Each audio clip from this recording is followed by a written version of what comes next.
Hello viewers.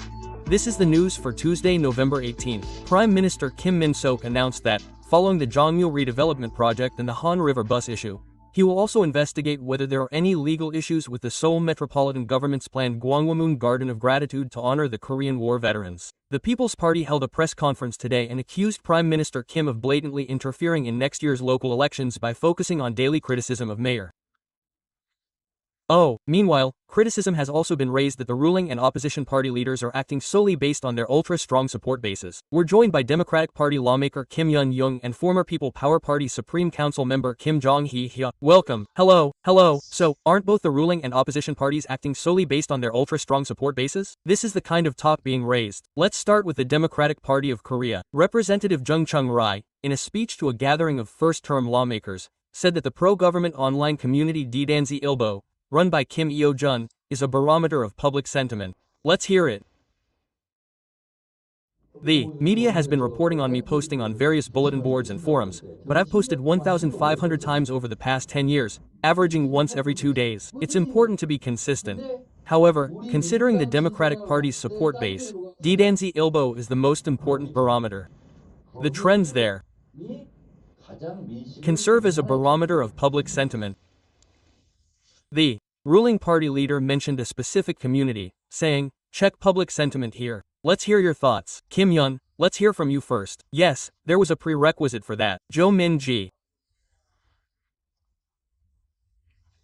mentioned Jaeon, but if you want to engage in politics within the Democratic Party, you need to have a clear understanding of what Democratic Party supporters want from you. It sounds like something we talked about in that car. We're talking about progressives, conservatives, and centrists, but we're also talking about prioritizing the will of our own party's supporters. After clearly establishing our leadership, we're using a strategy to expand our support base with moderates or a coalition of conservatives. Even during the presidential election, President Lee Jae-myung declared the Democratic Party of Korea a conservative party, and that strategy worked. In that sense, he suggested that the Democratic Party should first look at other options to gauge the public sentiment of its members and supporters. Were you there? No, I wasn't there. And Kim Chae-guk, you mentioned the prerequisites of Rep. Jung Chung-rai's speech, of course. It was a lecture for first-term lawmakers. How could you possibly think that? It's very inappropriate. Yes, for example, if someone from another party were to speak, I wouldn't understand, but the party leader spoke. He's the symbol of the party. But this person, what's going on in the news right now? He said something like, the most important barometer is the ILBO. So, do the first-term Democratic Party lawmakers only look to Democratic Party supporters for politics? Are they going to do politics solely to win votes from Democratic Party supporters? If we were to do things the way they should, the party leader would say, we need to expand our moderate base, so we need to do everything we can to win their support. Quote, it would be more appropriate to say something like, but criticizing only the Democratic Party is a bit of a stretch. Our representative, Jang Dong, continues to do this. But if the Democratic Party's representative, Jang Dong-hyuk, were to talk about the transition news, you should keep watching the transition news. The transition news is the barometer of our party. Quote, what would the Democratic Party say if I said this? Isn't it obvious? Why does the party leader only focus on those who strongly support their party? If that happens, won't there be anything else but conflict? I think it's highly inappropriate. I think that's what you're saying. This seems to be an expression of opinion from the party leader's perspective, and since it's the ruling party, it seems like you're wondering if it would have been better if he had given a speech that emphasized centrist expansion or a more conservative base. What do you think? As I said earlier, before discussing centrist or rational conservative expansion, I'm saying this statement was made with the premise of Democratic Party supporters in mind.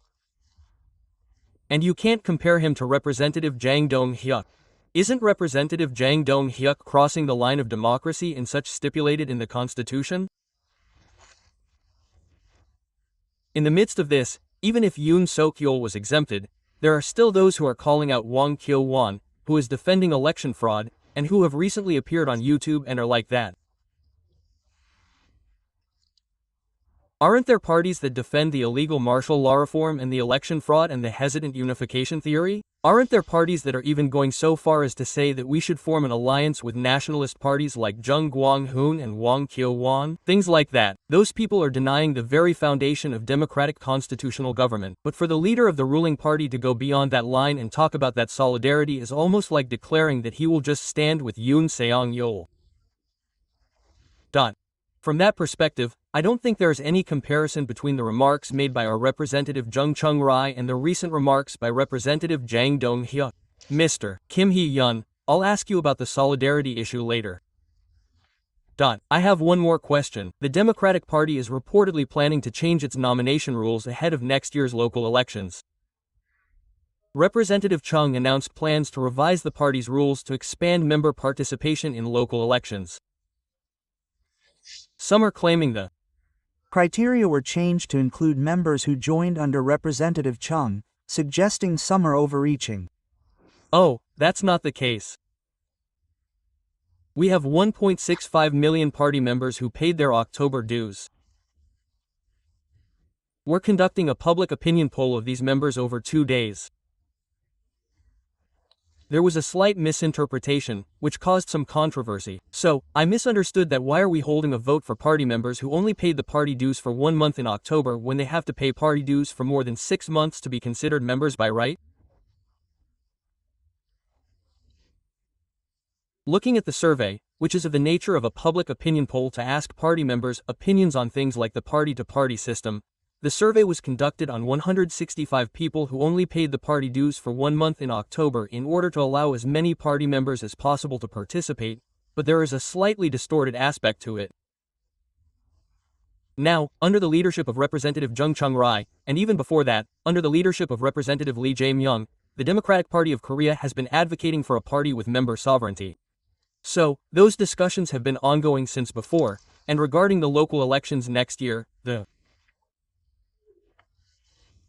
change in nomination criteria, as you mentioned earlier, is to include party members who joined under the current system. That's completely untrue, and there's no such content. On November 10th and 12th, there was a workshop for regional chairpersons across the country, and I attended it, where I explained the party's position on nominations for next year's local elections. The content is that, until now, when proportional representation candidates for local council members were selected, the standing committee members selected them through a primary.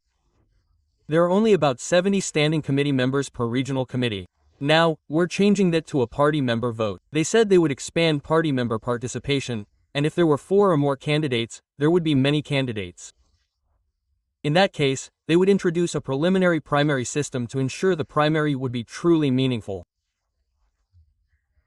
These are just ploys, and there's no mention of changing the criteria or anything like that. The tone is probably a bit more conservative. You said it wasn't a vote, but a public opinion poll, but Representative Chung seems to be emphasizing party member sovereignty day after day. Since this administration came to power, the term Myeongdaejeon has become a common noun.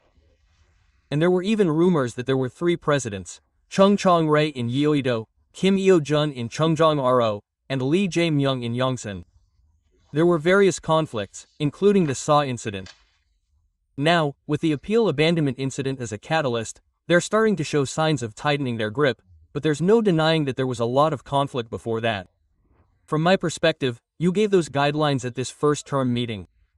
I've written 1,500 articles for the Daedanzi Ilbo every other day. So, now that I'm the party leader, you guys should take care of it, sort of like, that's the guidelines.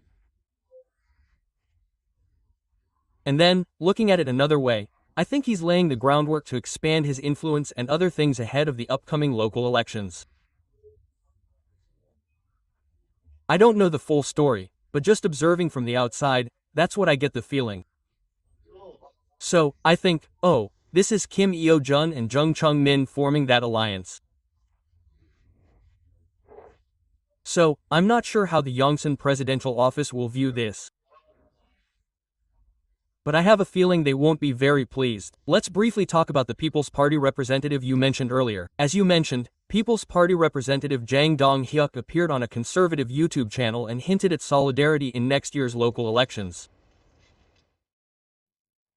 I believe the Lee Jae-myung administration's actions, including its decision to abandon appeals, constitute a systemic overthrow. That's why I called next year's local elections a war on the system. While moderate expansion is important, we're not done yet with expanding and solidarizing with all right-wing citizens who believe we must fight the Lee Jae-myung administration, and we're not ready to expand beyond that.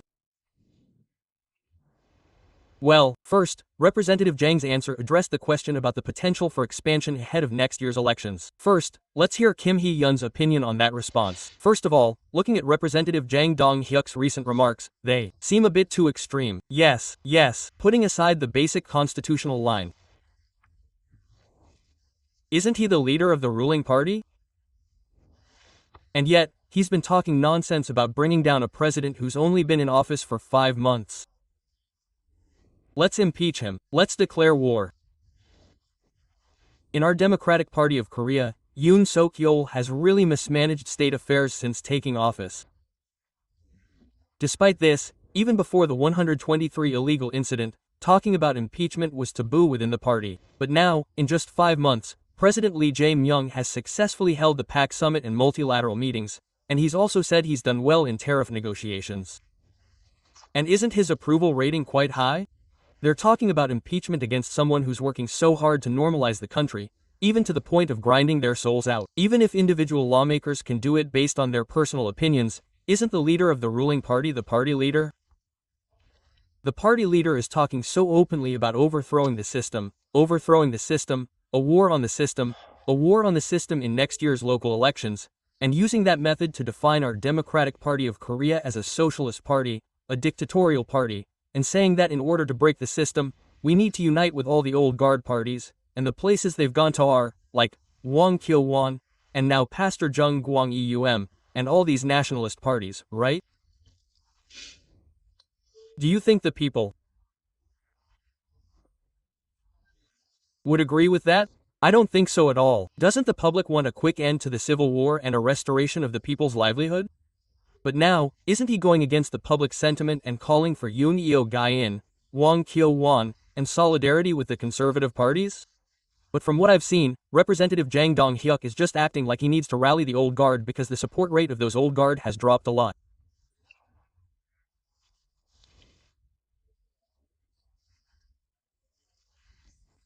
He said that he will hold the axe to that house by December and then expand his periphery to the center, but who would believe his sincerity?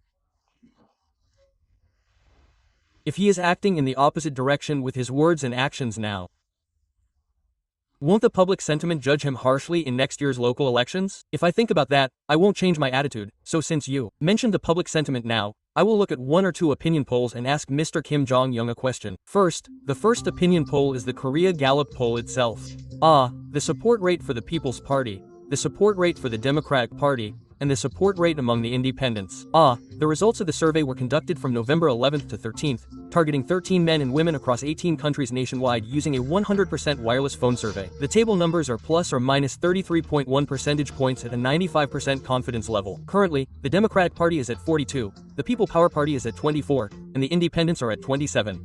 Next, the MBS opinion poll has similar results. The Democratic Party is at 42, the People's Party is at 21, and the independents who are undecided or did not answer are at 27. The public opinion poll you're looking at below is the result of a survey conducted using the same method by Korea Research International, Embrain Public, K-Still Research, and Korea Research, targeting 14 men and women aged 8 and older nationwide. Looking at some of these polls, it seems that the approval rating for Lim is not even reaching the level of the nonpartisan and nonpartisan voters.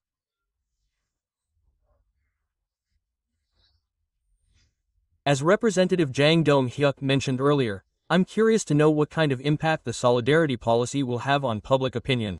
Secondly, I'd like to hear your opinion on whether this trend will be different in normal times, especially with the nonpartisan voters and in the local elections. It seems true that Representative Jang Dong-hyuk has a strong sense of crisis.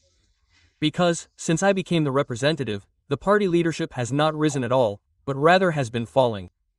But, for example, if you say the Democratic Party is doing exceptionally well, it's understandable. But weren't there various other issues that surfaced? Starting with the Kim Yoon-ji scandal, there was a lot of controversy during the state audit, and this time, there was also controversy surrounding the abandonment of appeals, the trial suspension law, and conflicts within the judiciary. Despite these controversies, our approval ratings aren't rising at all. This is a leadership crisis. It's clear that he has a strong sense of crisis. But that's the case.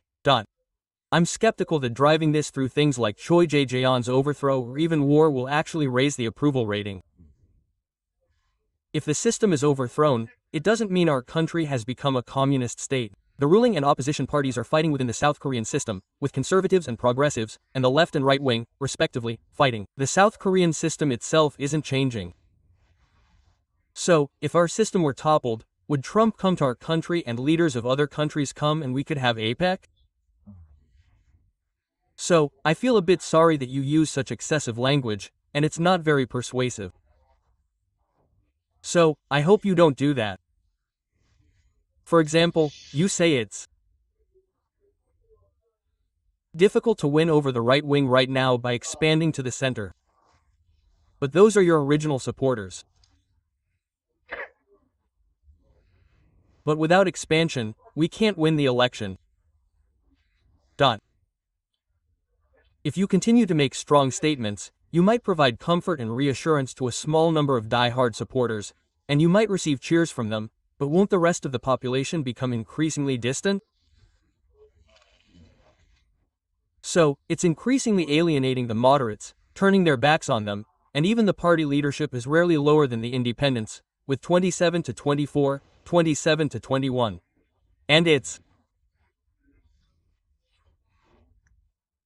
rare for the party to maintain that half-approval rating for such a long time. It fluctuates a bit, going back and forth around 10% to 10%, but if the approval rating continues to be only around half, I think it's a significant crisis, and I think many people are a bit skeptical of the idea that they can overcome this by strengthening the right wing. Rather, we need to take steps to attract moderates or progressives. I don't even want to go as far as progressives. At the very least, we need to persuade conservatives and moderates to a reasonable degree, and say, oh, this is a trustworthy party. But if you listen to what those people are saying now, it's this. The Democratic Party is a mess. But I can't trust you guys anymore. So, I think we need to think about how we can overcome this atmosphere. Now, amidst all this, I'm surprised by the remarks made by Park Min-young, the spokesperson for the People Power Party. Let's listen to her remarks briefly. Kim Hae-jin, in a victim-like tone, said, I really can't see it favorably. Then why are you asking for the People Power Party's nomination in the Korean language? If you received proportional representation once, you should give up. Why did you have to see it twice? If you received it and are a part of the party, you should dedicate yourself to the party and contribute. Of course, I think the allocation was too high, which is the problem. Quote. Park later apologized, saying her remarks were harsh. Representative Jang Dong-hyuk issued a warning and then rejected the proposal. The real point is that 3 people with disabilities were assigned to proportional representation nominations. While explaining this, let me first ask, why do you think this point is being raised? No, I think it's because of dissatisfaction with Representative Kim Hae-ji. Representative Kim Hae-ji received 2 consecutive nominations as a person with a disability. But wasn't it ultimately Representative Han Dong-hoon who made those nominations? But that doesn't make sense, because the Secretary General at the time was Jang Dong-wook, the current representative. So, doesn't that mean Representative Jang Dong-hyuk didn't have any influence? It doesn't make sense, and while the idea that someone who's been sponsored by the party should contribute and dedicate themselves is certainly true in principle, hearing it in that context makes you sound like, hey, why are you even saying that? Aren't members of the National Assembly a constitutional institution? Just as judges and judges conduct trials according to their conscience, as members of the National Assembly are constitutional institutions, they should also push through wrongdoings just because they are part of the party, saying things like, you're the party, so you should follow it unconditionally. This is actually a unique phenomenon in South Korea. Where else would you say something like that? So, if you were to tell members of the National Assembly that our party leadership made the decision and that they should follow it unconditionally, I think that could be an undemocratic attitude. But you criticize the Democratic Party by saying, we'll punish all prosecutors who express opinions, calling it disobedience. Are you really a Democratic Party? Quote. Then, while criticizing them like that, you also criticize our party, and even have their spokesperson say things like that about their own members. Is that right? I don't think it's right. Earlier, there was a mention of former leader Han Dong-hoon, and spokesperson Lee Jun-ho made the same remark. I just wanted to point out that there's a faction opposing the Jang Dong-wook administration, and that's not right. But is the essence of this issue, like, pro-Korean or anti-Korean? I think that's the underlying issue. So, this isn't just a slip of the tongue remark due to a lack of sensitivity toward disabilities. I believe this is intentional violence. By attacking Rep. Kim Hae-ji, who has a disability, they're trying to criticize Han Dong-hoon. They were trying to point out that since you're on Han Dong-hoon's side, you're constantly disobeying the party's guidelines under the Jang Jong-hyuk administration. But no matter how much he tries to justify it, or how he disparages minorities and people with disabilities, I can't even bring myself to quote him. Isn't that a disparaging remark, especially against fellow lawmakers and colleagues, out of fear of a second chance? The ruling party cannot tolerate such disparaging remarks or disparaging remarks about people with disabilities, under any circumstances. Yes. And that's why they just announced their intention to separate, but then rejected it and issued a stern warning, saying they would cultivate talented individuals. Representative Jang Dong-hyuk, talent? The ruling party's consideration for minorities and the socially disadvantaged is about upholding representative democracy and the spirit of the Constitution. This isn't about some kind of philanthropic favor or consideration. Of the 300 lawmakers in the National Assembly, only 3 are proportionally represented disabled. That's a paltry 1%. Using that as leverage to express one's own political opinions is unacceptable under any circumstances. That's because Representative Jang Dong-hyuk himself speaks abusively every day, meets with various factions, and forms solidarity with them, and that's why we can't sanction those derogatory remarks, mockery, and gossip.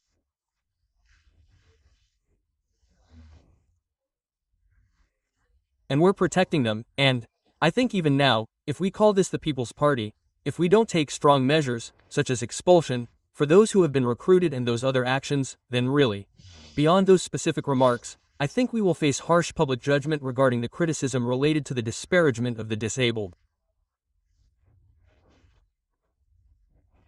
Yes, let's talk about the current situation again. The Han River bus, which was recently suspended due to a safety accident, has deviated from its route again just 2 weeks after it began operation.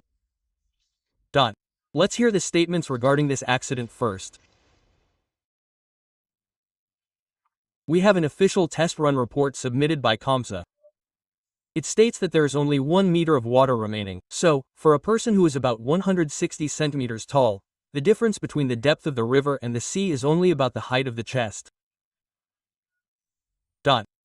So, these cases are considered extremely dangerous. I'm pointing out that it could be dangerous if you have this much leeway. I'll explain again that this is not a situation where you need to worry that much. The water depth is constantly displayed on the bottom of the Seoul Metropolitan Government-owned vessel currently in operation. The depth is displayed on the instrument panel, so we watch it while operating. It started coming in like this on November 7. They say it came in like this about 15 times. Since it can be seen, it is the lowest depth of the year. So, it is true that we did not expect the water depth to drop this low. First, there were concerns raised about this accident last month, and then there was another recent accident, so we held a briefing yesterday.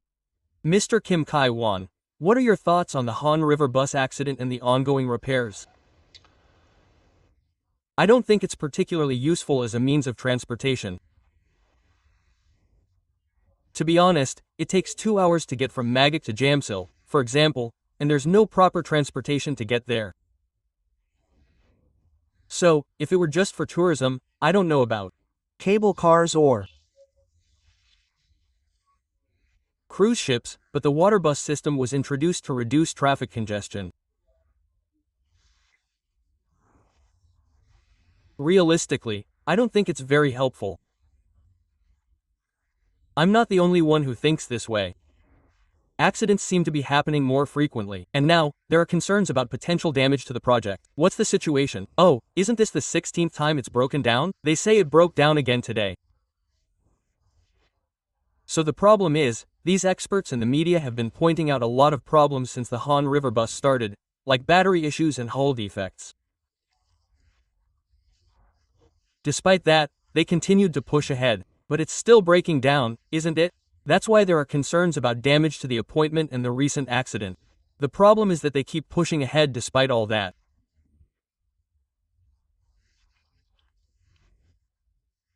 It could have been done after the decision was made. But if you criticize that, they'll say it's some kind of political attack, and this isn't a political attack, it's raising issues about citizen safety. Then, we have to accept that, but I think Mayor Oh Se-on is currently under investigation by a special prosecutor related to Mr. Myung Tae-gyun, and he seems to be very narrow-minded ahead of next year's local elections. Not only that, but also the Han River bus, the Jongmyo issue, and the recent issue with the governor's garden. He's been trying to fight his own vested interests through showy administration, and he needs to produce some results. Yes, so, there haven't been many results so far. I think they're constantly putting in free rein to recover from those issues. Yes. But it's not just the Han River bus project you mentioned, but other Seoul City projects are also becoming politically contested. Prime Minister Kim Min-sok said he would inspect Seoul City's projects. Let me hear what you have to say.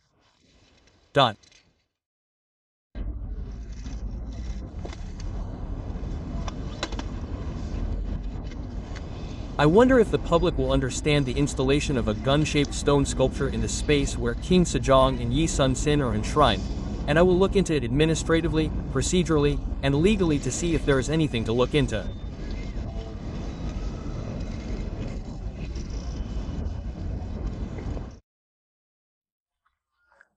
I will express my gratitude for the sacrifices made by the 22 countries that made the Republic of Korea prosperous, and I will maximize my gratitude by including in this space the insight of prosperity that the Republic of Korea's liberal democracy, which was able to be preserved thanks to those sacrifices, can provide to all countries around the world. On the 10th, Kim Lee said that he would inspect the safety of the Jongmyo redevelopment project, and on the 14th, he said that he would inspect the safety of the Han River bus project. This time, he said that he would look into whether it is possible to install a gun-shaped stone sculpture in the garden of the governor that Seoul City has built in Gwanghwamun Square, as seen earlier. Oh, this is a Seoul City project with a budget of over 170 billion won. I'd like to hear your opinion on whether the government should consider its appropriateness. The project itself is certainly subject to controversy. The Han River bus accidents continue, so I think there could be various criticisms. And now, regarding the Batro gun incident, they're saying they're going to erect a stone monument. It's been over 70 years since the war ended. So why are they suddenly saying they're going to erect something like this now? I think some might point out that this has something to do with next year's election. If we were to change our stance and the opposing party were to do something like that, we'd likely be criticized as well. And Prime Minister Kim Min-sok is going around that area, holding press conferences and attacking them, the 10th, the 14th, and yesterday. Yes, so, this is also highly political. Is this an issue the Prime Minister should be involved in and step into? I don't think so. There are various issues that can be raised in public opinion, such as the National Assembly, the Standing Committee, and the Administrative Plan. The Prime Minister himself is a person who is highly likely to run for Mayor of Seoul, and currently, polls for the Mayor of Seoul show Mayor Oh Se-hoon significantly ahead. Most polls indicate that the ruling party is exercising caution due to such factors. So, I find it difficult to understand whether it's appropriate for the Prime Minister to attack the Mayor of Seoul in such a way, whether at Jongmyo Shrine, Gwanghwamun, or the Han River.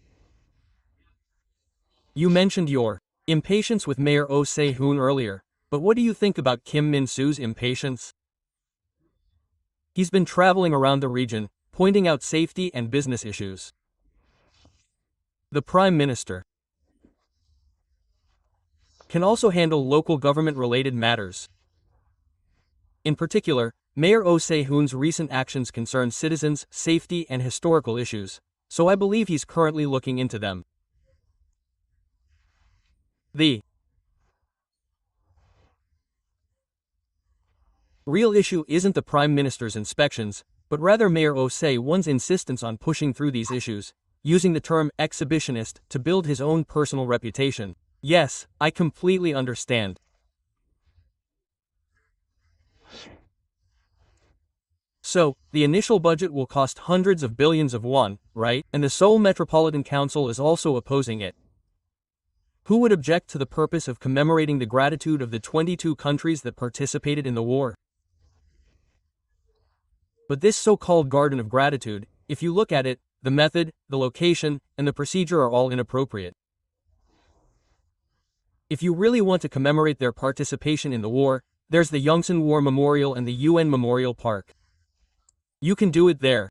But Gwanghwamun, as we did during the 12th Martial Law Declaration, symbolizes democracy and also has the symbolic meaning of a citizen's square.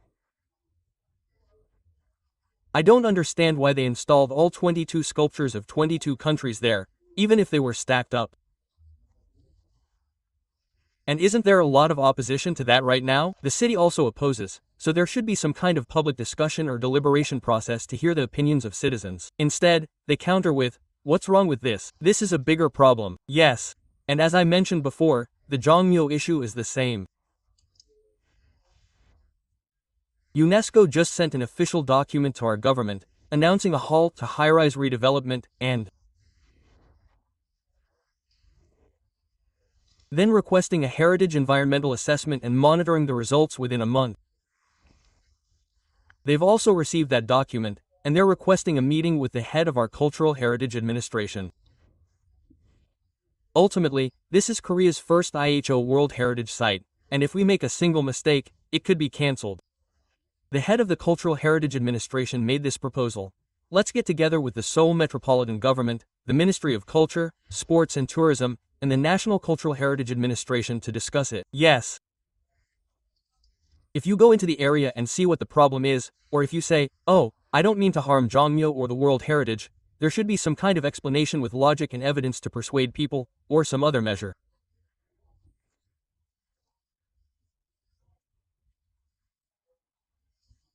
But when people raise such issues, they dismiss everything as a political attack on themselves, and that's the problem. Yes. That Kim Yi. For example, there may be various controversies, but I think that going like this, saying that Gwanghwamun Square is a square of democracy, so no other sculptures can be erected, is a bit off topic. And when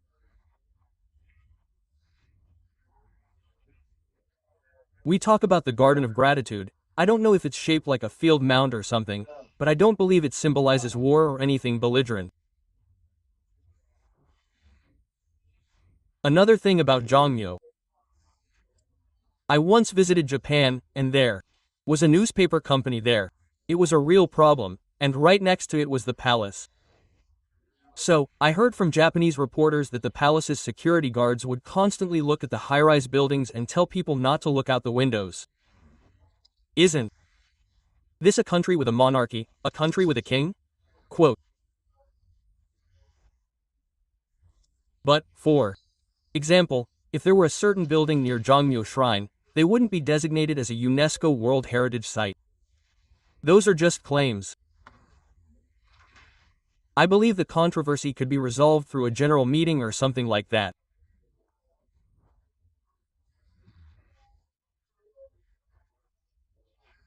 I don't think it's appropriate to drive it in a way that says, good conditions, bad conditions. Regarding Prime Minister Kim's actions, the People Power Party's Seoul regional lawmakers held a press conference today. This is a blatantly key election. The Democratic Party claimed this, but then pointed out that Seoul's biggest problem is Mayor Oh Se-won. The biggest problem in Seoul right now is simply this: Mayor Oh Se-won. From the Han River Law incident, to the Jongmyo high-rise development project, to the lifting of the Gangnam Land Transaction Permit Zone, to the collapse of the Shintong Planning Project, and even the Myeongtae-Gyeon Gate, policies have been inconsistent, public relations has been noisy, and people's livelihoods and safety have always been put on the back burner. The Oh Se-won risk, which uses the lives of tens of millions of citizens as a tool for political desires, is the real cause of Seoul's crisis. Prime Minister Kim Min-sok's recent actions are confusing. making it hard to tell whether he is the Prime Minister of the Republic of Korea, the head of the administration, or the chairman of the Democratic Party's Election Strategy Committee. The Prime Minister's responsibilities are to run the government and look after the people's livelihoods. However, Prime Minister Kim is obsessed with finding fault with Mayor Oh Se-hoon, chasing after Seoul's policies every day, from the Jongmyo Shrine in District 4 to the Hanggang Bus Memorial Garden commemorating the 625th independence movement. The Democratic Party has even formed a task force to normalize Oh Se-hoon's failed administration. The People's Party is now criticizing this as a blatant election issue.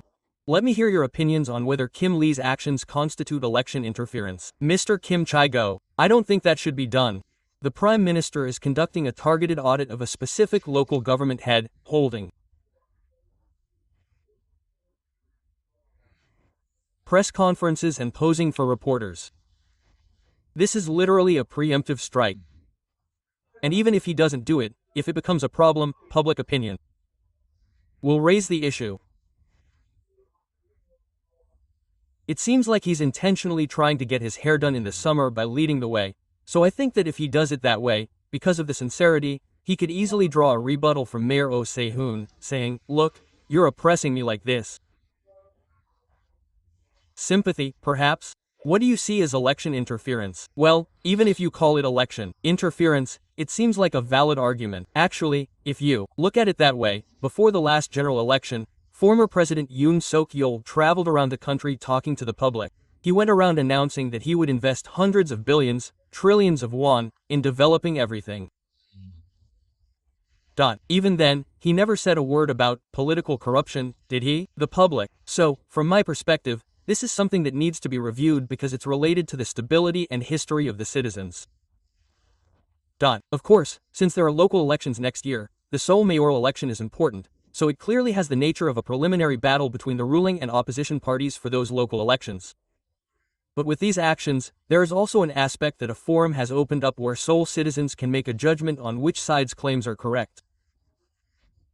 But the important thing is that Mayor Oh Se-hoon is currently redeveloping Jongmyo Shrine, the 141-meter-tall skyscraper, and the ongoing safety issues with the Han River buses, and regarding the designation of the Garden of the Auditor General, as I mentioned earlier, the Seoul metropolitan government is opposing the protests, the head of the National Heritage Administration is raising the issue, UNESCO is also raising the issue, and since the Han River buses have such serious safety issues, aren't even the citizens raising the issue?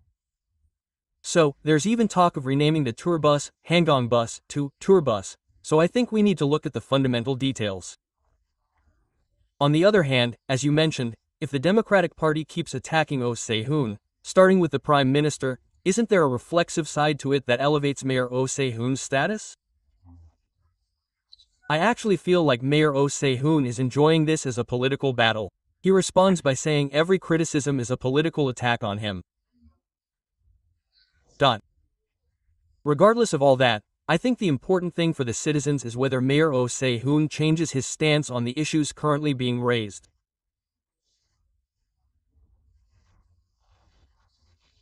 Yes, I've heard about the political world. I spoke with Representative Kim Yun-young of the Democratic Party and former Supreme Council member Kim Jong-hyuk of the People Power Party. Thank you.